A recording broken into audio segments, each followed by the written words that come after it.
Barusan kita turun dari Geger Halang dan Kang Edi masih tertinggal di belakang sana.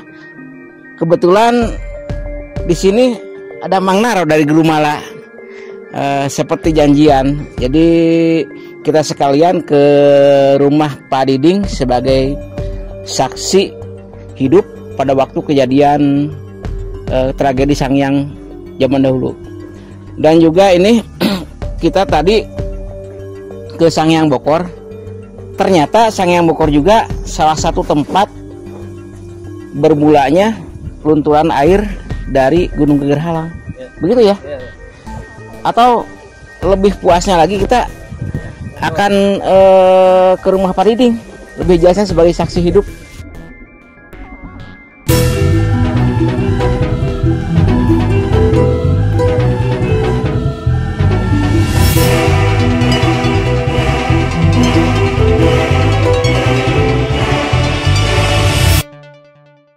Tadi kita baru turun dari Sangiang Bokor, Gunung Geger Halang. Ternyata katanya dulu pernah kejadian tragedi Sangiang gitu Kang Naro ya?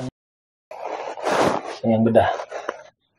Nah, kemudian beberapa masyarakat menunjukkan ada Pak Diding itu saksi hidupnya. Ya udah, kami kesini barangkali kesaksian zaman dulu itu seperti apa.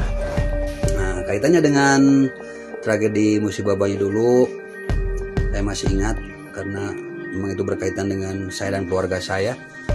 Tahun 1980, tepatnya malam Sabtu, tanggal 26 Desember 1980. Awalnya ya seperti yang ini banyak rumor tersebar di kalangan masyarakat yang belum tahu persis bahwa Sangiang banjir itu katanya situ Sangiang, padahal bukan.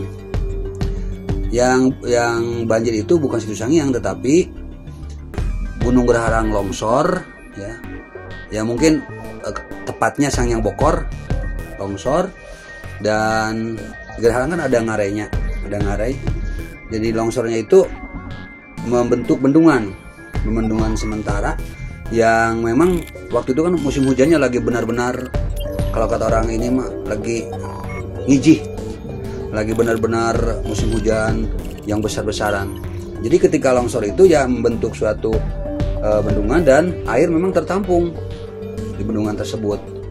Memang ada saksi orang yang pernah melihat bendungan itu, tapi ya nggak bisa dibocorkan atau gimana, harus dengan alat berat gitu ya. Cuma mungkin mereka dan kita juga nggak berpikir bahwa itu akan terjadi hal yang begitu pahit gitu ya, banjir gitu. Jadi mereka biarkan, dan tepatnya hari Jumat ya kurang lebih jam 14 atau jam 2 siang, saya juga masih ingat waktu itu saya berumur 10 tahun lah, karena udah kelas 5 SD dulu itu.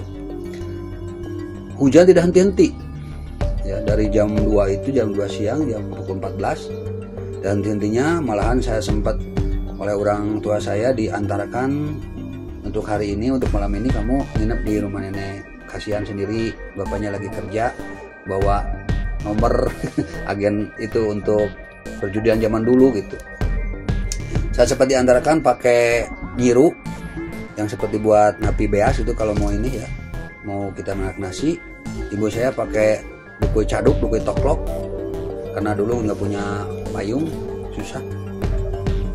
Sampai di depan masjid, ibu saya bilang, udah sampai sini aja, udah kamu langsung ke rumah, ibu pulang lagi. Ini udah sore itu, saya diantarkan itu udah kira-kira jam 4, jam 5 lah, sekitar gitu. Hujan masih tetap besar tuh. Pas bada maghrib,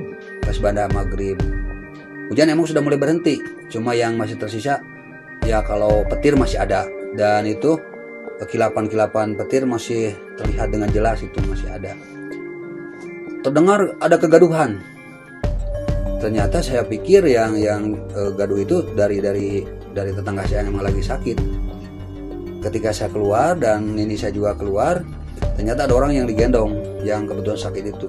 Mereka bilang, tolong katanya, rumahnya kebanjiran, lemari itu pada pada jatuh, pada berantakan di rumah, air masuk rumah semua.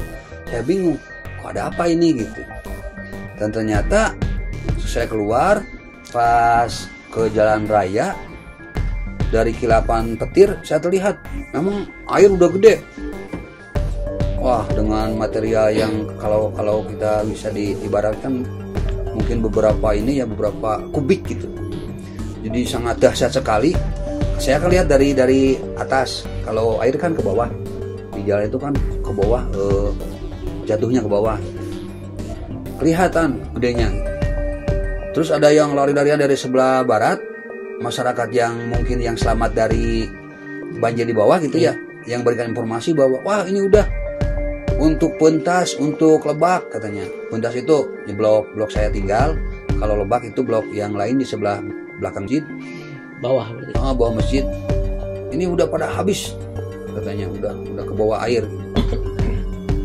Tak lama kemudian, saya berpikir, wah kalau rumah saya mungkin nggak kebanjiran lah, karena mungkin rumah saya kan ada naik sedikit gitu, ada balainya, ada naiknya kurang lebih 30 cm. Saya pikir tidak akan terkena gitu.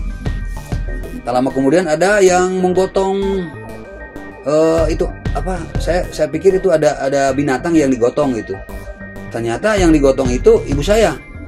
Yang digotong itu pakai sarung dimasukkan, digotong oleh 2 orang dan langsung dibawa ke paman saya. Kebetulan paman saya dulu sebagai ngalambang dulu tuh. Ya, sampai jadi ngalambang, Kasih ekbang. ya kalau sekarang mungkin kasih ekbang, dan ibu saya langsung dimandikan. Ternyata beliau memang masih hidup tetapi kondisinya udah memprihatinkan. Nah, kaitannya dengan musibah banjir tadi, ya memang betul, mungkin asalnya dari Gerah Halang dan memang dari Sanghyang Bokor ada kaitannya. Jadi tidak ada yang salah kalau ada informasi dari Sanghyang Bokor yang memang berada persis di Gunung Gerah Halang.